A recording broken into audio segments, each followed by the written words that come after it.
Hello and welcome to Cartoonist Kayfabe. My name is Jim Rugg. I'm Ed Piscor. And I'm Tom Scholey. We're going to look at an interesting book that somebody sent into the Cartoonist Kayfabe mailbag. Tips from Top Cartoonist. I had never heard of this before, published by Eclipse Books. I'm excited to open this thing up, but first, Ed, Red Room update.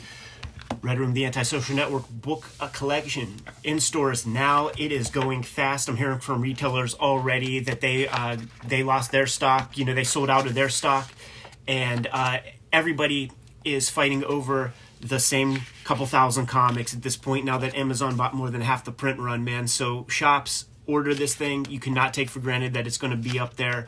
And as weird as it sounds, a lot of people are grabbing this as Christmas presents. I was going to say this is going to be the hot book for the Christmas season this year. It's funny how that's working out, but that seems to be the deal in the Eddie P email inboxes. But we don't rest on our laurels here, man. Red Room Trigger Warnings issue number 1 begins in December.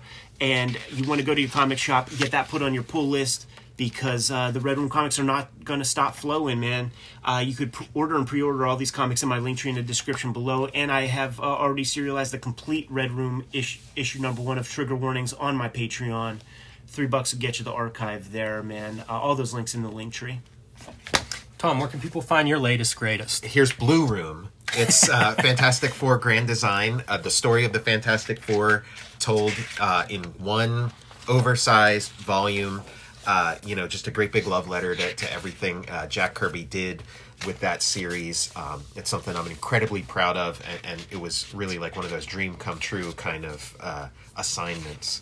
I love the oversized book version. I have both the comic books and the book, and the book is just, it's like it's made for this version. Yes, I can tell you as the maker of this, literally, I made it for this large version. You know, there's interesting effects you get from the smaller version, but this was the intended format. And then we got Jack Kirby, The Epic Life of the King of Comics, perfect companion volume to this. Find out the story of, how the Fantastic Four got made, the behind-the-scenes stuff, and every other, Jack Kirby comic. Captain America, New Gods, X-Men, Avengers, all your favorites. The story behind them is in here. And I also have a YouTube channel called Total Recall Show. You can find one of my latest books still in print, The Plain Janes, wherever books are sold, comic book shops, brick and mortar bookstores, or online. It tells the story of a bunch of suburban high school art students who, bored with their quiet suburban life, start making public art and kind of create chaos in their quiet little community. So you get to see these young artists wreaking havoc on the streets where they grow up. A 500-page epic telling their story. I like to think of it as like my shoujo manga. Yeah. I even like the way they printed it. I feel like highlights that part. This is available now wherever books are sold, so pick that up for the young adult reader in your life. Perfect for the upcoming holiday season. You can also join me on patreon.com/JimRugg, where you can download about a dozen of my out-of-print zines and mini comics. You can see original art, scripts, layouts from all of my books like Street Angel, Deadly Squirrel Alive, Plain Jane's Octobriana, and more at patreon.com/JimRugg. But speaking of how to make comics, tips from Top Cartoonists, published by Eclipse Books, and the first printing of this was 1982. So before there were comic schools everywhere, Don R. Christensen, a name I'm unfamiliar with, went around and basically got all of these cartoonists to do 2 to 4 pages of tips on how to make comics. And runs the gamut. That's part of what makes this so great, is there's no real curriculum, so everybody's coming at it with, what they think is important in making comics. So you get a very wide range of ideas on how to make good comics. I'm curious to see Scott McCloud's entry in here. I think, we got this book a week or two ago or something, and holding off for a second so that I could scour the web, try to find a copy before any kind of kayfabe effect. Pretty hopeless. Like, I'm not finding anything anywhere. So I figured, man, let's just crack this open. Let's check this thing out. And if there are any kayfabers out there with doubles, P.O. Box 3071, Munhall, PA 15120. I need a copy of this thing. It's really fun. This first 4 pages, Sergio Aragone's cartoonist, talking about funny and humor and generating his material from starting with the idea. It's a bad title. Gagging. Or a great title. Yeah, you remember it. Stripping. What are we doing here? I know about half of the cartoonists that are in this book. So each one starts with a little introduction of who they are. The other part of this book that's interesting to me, besides just everybody's coming from different directions with their tips, is that you have cartoonists. There's a sports cartoonist in here. Talk about an obsolete, cartoonist or cartooning language in our current world. But you have these guys that are doing all sorts of different comics, not just comic books or comic strips even, but a very broad backup. And I love like illustrations, like talking about this being a more realistic version and why he thinks, the cartoony version is better for his gags. Yeah, this is the Dark Knight Returns version of It really is. And it's such a subtle difference, think of all the rendering that we would see in our life in the early 90s with the image guys, to think of this as being like the rendered, realistic version. Iconic. It's not too different. Iconic Scott McCloud. Would you listen to me if I looked like this the entire time? Exactly. Virgil Parch, a cartoonist that I like a lot, and they talk about, in his biography, he does a strip called Big George. He does a lot of stuff. He got cut loose from Disney and becomes a freelancer, and this is sort of about the virtues of freelancing, and talks about his schedule, gets up at 5, works till noon, and then does his freelance work in the afternoon. But this dude was a workaholic. Yeah. His daily strip, Big George, whenever he died, he had like 6 years or something. He had been ahead on it. For that reason. Yes.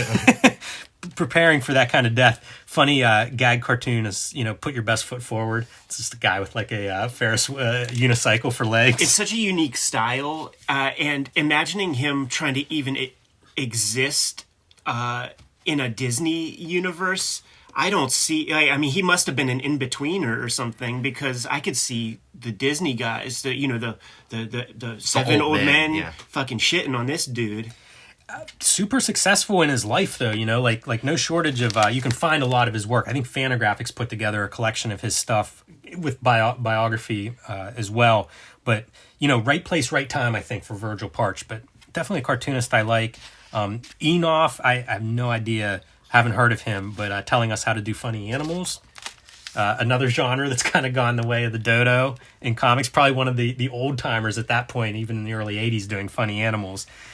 Mel Lazarus, this is a guy that shocked me reading his bio, because he's doing 2 daily strips that are, syndicated in hundreds of newspapers, writing screenplays, 5 television shows, Broadway plays, wrote a novel. I've never heard of this guy. Yeah. Do you remember this comic from the newspaper? Did they have it in Pittsburgh? I don't remember it. They might have. I just don't remember. You remember Mama? Yeah, no, I wasn't in Pittsburgh. Yeah, because it's just one of, when you're a kid and you're looking at the comic section, you're like, what's this doing in here? His caricature, I feel like I've seen this guy in real life. Like, I know a dude that looks just like this. It looks like the one guy in Last Action Hero going against... There is an actor that looks totally like him. Maury Turner, going through like his whole process. This is great because he's doing like tools and stuff, like the exact steps of penciling, and then he inks in his lettering. The dialogue is inked in. But I love these guys that do, talk about the actual tools, and he's doing duo shade paper.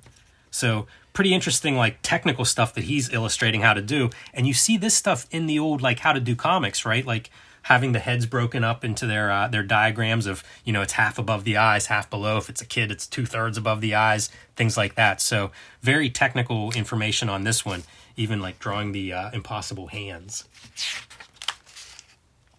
Animation, how much does that look like, Sergio? Yeah, you might want to cut your mustache off, dude, if you ain't Serge. It's neat that this would be included, animation being included in comics, like those two industries being obviously really close together, and a lot of people on both sides. The most detailed Larry Marder drawing ever put on paper. Larry Marder giving us another walking through how he actually makes pages, and pretty detailed, like blowing up photocopies of his roughs, to get into the pencil stage, which is funny whenever you think ahead. I got to thumbnail my thing. Dude, you got to do about 3 or 4 drafts to get to this point. That seems like some George Carlin. I am a sewage engineer. No, you're a garbage man. It's also, this is a cartoonist who does Yogi Bear and Flintstone comic strips, like the daily strips. I had no idea they even had daily strips. It's pretty funny. I actually like his like that ink style, that scratchy ink style. Comes from Gene Deitch era animation. I was thinking we ought to look at. I have a 50s animation, like modern animation book. Gene Deitch in that one. I think we should look at that sometime, because drawing wise, like It's really good drawing There's stuff. a page that should be photocopied and given to every cartoonist, Yes. myself included. Shit. Bill Keane, Family Circus. My mommy says I should have been abortion. One of his tips, if you're just starting with kid drawings, make it easy for yourself. Do the same oval for all of them. You can't tell if that's a hack tip, or if that's actually a good practical piece of advice. Oh, here we go. Irwin, Hayson, Ed, Cubert instructor, right? Yeah, third year though. Like he was up there in years, man. When I was there in 2000, but his claim to fame, Dondi, this character always bothered me because I like to see a little glimmer in the polka dot eyes of my characters, and he just opted to have these like black pools. Abyss, yeah, an abyss. And it really bothers me because it really just looks like it got plucked with a pencil. Yeah, I want to tell everybody at home, like, don't stare too deeply into these. The anti-Harold Gray. Again, some of these artists, I'm just not familiar with some of these guys. Oh, did this guy take over Alley Oop after some time or something? So far, we haven't gotten into any comic book people yet. That's true. There are a couple coming up. There are a few guys who did take, like legacy strips.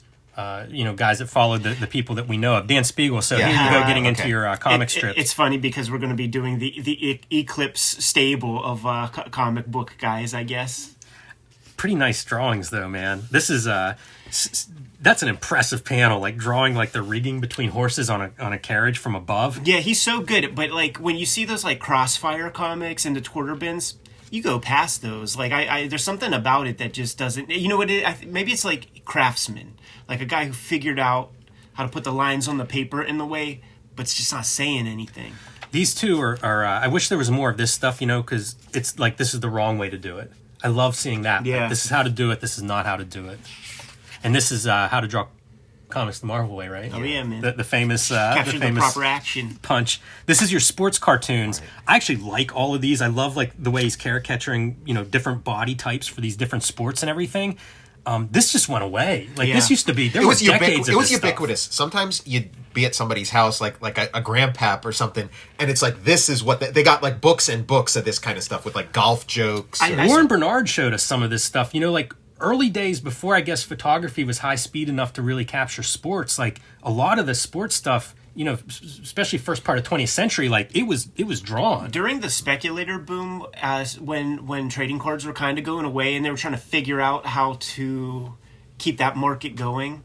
There were these little football card shaped things that could open up and they would be a book, and there would be a Jack Davis, where he's drawing Warren Moon and Brett Favre and stuff like that. And I was scooping those things up, and actually those are a lot of the first like pieces I would copy were from that, because it was a bridge between cartoony and like proper anatomy, right? As you could see here, like with, this a lot one, of this stuff. Yeah. His first words are sports cartoons are all action, nothing is static. It makes me think, like, if you dug out some of the good sports cartoonists, like, you could probably apply those lessons to superheroes. Yeah, it's like Jack Kirby. And I remember, and I have done that, like looking at like photos of like football players and stuff to get ideas for like how these superheroes are going to collide and stuff. I can remember looking at or seeing baseball players like from, I don't know, 40s maybe, and being like, that looks like a Kirby drawing. Mm-hmm. Like for all the complaints people would talk about his anatomy being wonky, like I remember seeing photos and just being like, holy shit, like that's exactly like a Kirby, like the figures, all works that way. There's a real famous one. It's John Buscema cover with it's a Silver Surfer cover with Thor on it, and Thor is swinging the hammer. And the reference for that was a Mickey Mantle baseball card. This is amazing. Alfredo Alcala, of course, one of the great, inkers and ink slingers. Man, his biography is wild. Like it goes all the way back to World War II, whenever the Philippines were occupied by the Japanese. And man, what a story! Like coming to America and doing this stuff. But besides his acumen as an inker, talks about filing your tip of your rapidograph to get that slant for for lettering or for having that control over that line of the thick thin. Wow. I've never heard of this. Me neither. That's wild. I've heard of filing down like the Hunt 102, like a nib tip, but I've never heard of it for a rapidograph. That's how you know, man. You're in an enterprise where you could have some tax write-offs. And then they give him a center spread to show off what he's talking about there. Yeah, I need to find more of this Voltar stuff. Everything I've seen of it looks amazing. Where would it have been? Stunning. I'm not familiar with it at all. Yeah, I don't know this stuff. I mean, I think it was Warren, but I think they collected like Voltar into like its own kind of volume. I don't know who. It feels like a portfolio piece. Like, was it comics? It was he did Voltar was like this. It's like a graphic novel. It was sort of serialized. Jack Katz gimmick. That's wild. But way more readable than Jack Katz. And Alfredo Acala did some of the first comics I ever read. He did those He-Man comics, the ones that came with the figures. Yeah, his biography is impressive. Like, that guy drew a lot. Like, he had to be super fast because he did a lot. Destroyer Duck. Jim Aparo, of course, we've talked about him before in context of Batman artist, but it's pretty good here, too, because he talks about, like, laying out a page and how he's picking or composing panels and stuff. So, pretty good in terms of comic book info. Check out our Nightfall Bane versus Batman issue. Doug Wildey, another cartoonist that I like, viewers at home may know him from Johnny Quest, being creator of Johnny Quest, but did a lot of comics and a lot of westerns. A thing that comes up in, I don't know, man, half of these talks is the morgue file. Yeah. Like, every guy talks about having your reference files, on hand and having good reference files, and especially if you're trying to do something realistic, is Doug Wildey's It's interesting. contention here. We're looking at all good workers. We're looking at all good, all Bobby Eatons and stuff, man. Like, there's no like comic book superstar guy we're looking at. Yeah, I'm trying to think, like, 82, like, who would you have pulled? Frank Miller, John Byrne? I mean, Eisner would be the logical. Yeah, that would be a good one. When did his comics and sequential art come out? He may have been competing with these guys. 86 or something, yeah. Pat Boyette, another guy with an interesting biography, and somebody I hope to get some stuff about him on the channel at some point. Interesting artist, and I don't know if he ever did, like, Marvel DC work. Well, we live in an era where John Cena's playing Peacemaker. Oh, right, yes. So obvious, we could crack one or one. two of those shits open. He leaves, like a television news anchorman job to do comics and gets to Charlton. Right. He draws like an anchorman. Yeah, I guess. Kind of that West Coast school. Richard Rockwell, I don't know, but his whole bit is on contrast, is being a way to create form and figures and draw your work. So kind of an interesting approach there. Not as much line art, but not a guy I'm familiar with, but you can see very clearly demonstration of what he's talking about. And when you see the lettering and stuff, it's like, yeah, Toth could have been in here. Jose Luis Garcia-Lopez. Another legend. That's a pretty good one. That's probably as close as you're getting to, a celebrated comic book artist. And maybe celebrated after this a little bit, but talking figure work and composition. Del Messick, hairstyles and keeping your characters in style. Looking at a magazine to figure out outfits and things, staying up to date. This is probably advice everybody could use, and I'd apply it to cars as well. It doesn't have I feel like people still draw those 1960s kind of sedans. Well, they're just more interesting to look at than they kind of are. Than actually, all like the cars out front of the house right at this moment. I read feel like Gilbert Hernandez. I read this comic as a kid, like Brenda Starr, and like Boy George, like a version of Boy George would show up, like whatever was current would be in there. Yeah, my mom really put me onto Brenda Starr. That was something that she grew up with and like really promote. Like my mom was Brenda Starr, my dad was Dick Tracy. I like having these cartoonists. Daily comic strip people talk about their craft, because that's really something that's a little outside of my knowledge base, especially for like how to do, and it's pretty interesting to hear them lay it down. Stan Walk, I know him from like the Alan Moore Swamp Things, doing a fill-in issue here and there. Shows up in Eclipse stuff. Yeah, it's true. I think that's Airboy, and he talks about the difference between like cinematic versus I can't remember the word he uses for it, but more fantastic, like imaginative kind of layouts, and these be pretty good examples of what he's talking about. Yeah. Gene Day was doing Eclipse comics. That would have been amazing getting some of his that POV. would have been good.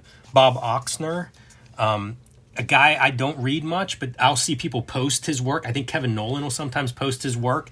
Might have had a birthday recently or something, but I saw a bunch of it float through Twitter, and it all looked real good. But just a guy that's a little bit before my time. And I think he teamed up with Irwin Hayson on Dondi. Trina Robbins, name we know illustrious career, both as an underground artist, but also doing work for DC. I don't know if she did Marvel stuff. Yeah, quite a few books. I have a few of her books on my shelves, like comics historian style. Don't know Jim Barry. Like his artist caricature a lot. Another freaking Sergio. Man, you must have to have that mustache at this time if you're going to do funny comics. Mort Walker, obviously Beetle Bailey, but also comics historian, had a comics art museum for a little bit in Connecticut. I think it might have relocated to Florida with him. But the other American comics that I would find in Denmark at the supermarket. Cheap license. And he talks about, being simple where you can reduce this stuff and it still reads. I mean, this, I could do something with this. It's just, it was so placid, so boring. But I like the imagery of it. Yeah, I used to read these. This was definitely a comic that I would see in the comics. I clipped it out. I would clip out 5 or 6 strips every day, and I had them in scrapbooks, and this would be one of them. I'd copy Beetle Bailey when I was a kid. Just anybody who has their face covered or their eye covered, that stuff had an appeal, Yeah, it's such an odd idea for a strip.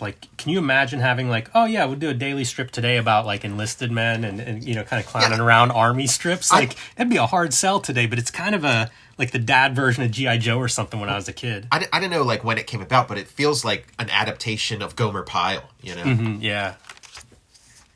Yeah, Hogan's Heroes. There'd be a whole genre of army entertainment. Mike Grell, I didn't realize what all he was doing. So this is him doing, mostly it's Tarzan strip is what he's talking about. Presumably after Russ Manning. But he's also this is Warlord Star Slayers in his biography. He's another one of those guys where it's he's doing 2 or 3 men's amount of work. Yeah. I don't know how many hours a week he's spending, but it seems geez, that's 3. You're stealing jobs here, Mike. He was a full cartoonist at a time in comic books when people weren't doing that. And I do wonder what his story is with Warlord and stuff. It seems almost he might have had some kind of ownership, piece of it. Yeah. Yeah, it could be. Just take a look at one of those Remco toys and see what the copyright is in the bottom corner. Editorial Cartoons. Okay, this dude Dick Loker. He draws Dick Tracy at a certain point. Really? Yeah. Wow. He's connected with them. I think a lot of these editorial cartoonists are really good. Yes. It's stuff that is sort of, again, stuff I don't read. And then whenever I see their work, it's that's really impressive for a plane cockpit or for a bunch of cars. I like how all of these drawings look. Yes. Seeing, we got Rob Rogers here in town, man. And he said for years, man, he had a war chest of duotone boards. When he knew that stuff was coming up, he was putting that tax money to use, dude, and freaking had a cachet. Just speaking with Jeff Darrow when he was here in the States, one of the things that he loaded up on Strathmore 500 that he's bringing back to France, man, hundreds of pages. That's heavy, man. That's heavy stuff to be lugging around paper. I like this. I repeat many gimmicks in my figures: mile wide shoulders, whopper shoes on spindly legs. Kind of fun to see these guys thinking this way. The other part I like is his lettering. The lettering that's in the drawings. Super important. There's almost a house style of editorial lettering where you double up the line with a rapidograph or create your own kind of Times New Roman but hand drawn kind of. Yeah, there's quite a bit of lettering range on display here. Mort Drucker talking about caricatures. That's a pretty big gap. Yeah, now this is we're getting to the headliners. Yeah, and I mean, the funny thing is, I feel these kind of things are applicable to comic books, to any kind of cartooning. You can apply this stuff. Totally. It doesn't have to be a recognized guy, but locking in on those features that you want to make Reed Richards look like Reed Richards, or whoever the character is, pretty fun. Lee Mars storyboard info, not necessarily something that I would apply to comics exactly, but it's interesting to see the professional artist, a commercial artist, talking about some of these elements, using real letters to make those storyboards or credits look professional, because hand lettering is not going to look right in those instances. Gus Areola.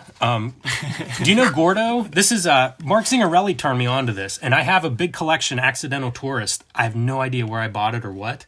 But I've had Jaime Hernandez was talking about this strip as being a strip that he thinks is good, And He looks like Mark Zingarelli. Yeah, he kinda that might be what Mark Zingarelli was responding to. But he talks about like layout variations and also referencing, Mexican American cartoonist, referencing his heritage in these strips. This is more of almost like the editorial style cartooning. Like I like all of this line work stuff, but this is another one that's relatively obsolete now. Like the you're not cartoons. Yeah, like anything where it'd be like cartoons in any kind of magazine. I mean, magazines themselves. You just know good luck something finding that's them. crazy? Like the last time I was at a Walmart 2 years ago, something like that. Like cartoons, but there are still cartoon magazines. There were like 2 of them in the magazine section. Believe it or not.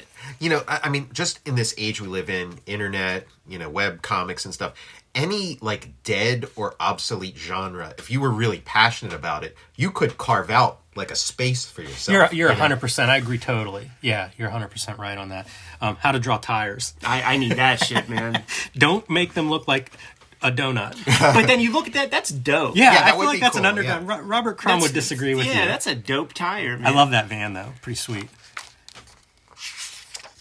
Well, sometimes the how not to draw something examples are pretty compelling too. I don't know Roger Armstrong, but I'm amazed by like the dog expressions. Yeah, like this is a guy who wouldn't get fired from Disney, I feel like. Yeah, that just seems impossible. And then your all-star Scott Here's our McCloud guy. here with his excessive layout method, and goes through like a page where he does these very detailed layouts in ink, or like with markers or whatever. But that's a layout for his finished page. It looks better than his finished page, because if there is like some criticism of Zot, it's like how stiff the surface is, and none of that here. There's a very relaxed, very, very organic, very appealing line. He's a real thinker, and that too much think, not enough ink kind of thing, that applies sometimes.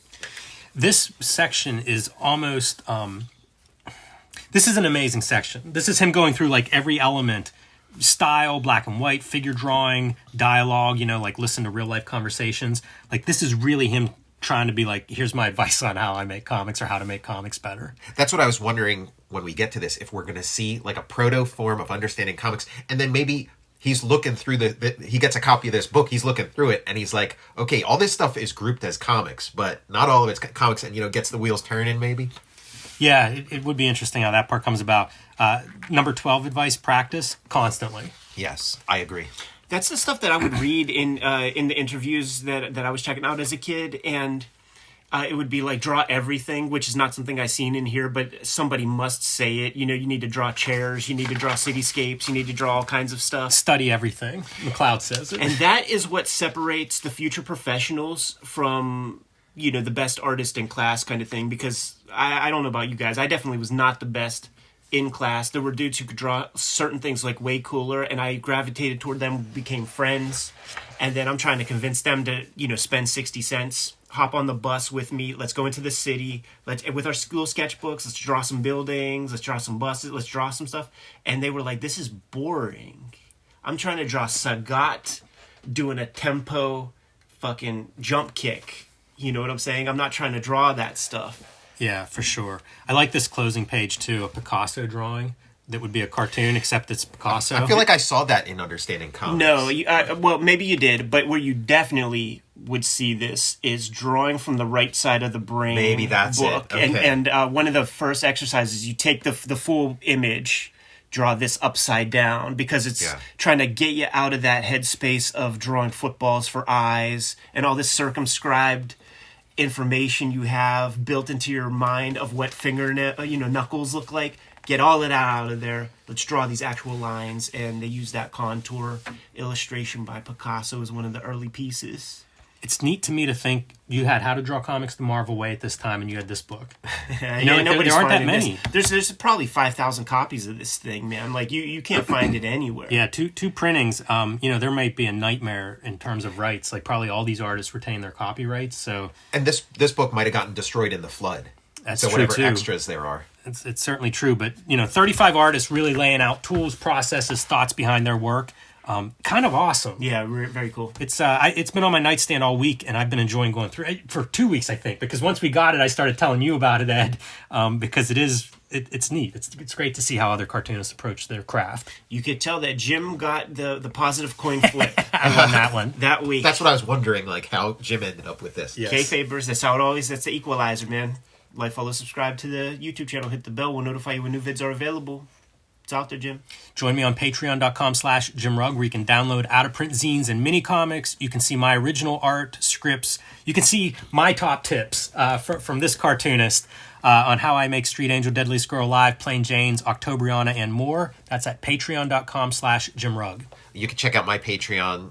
Also, just search Tom Scholey when you're on patreon.com. Get Fantastic Four Grand Design, Jack Kirby, The Epic Life of the King of Comics, and check out my YouTube channel, Total Recall Show.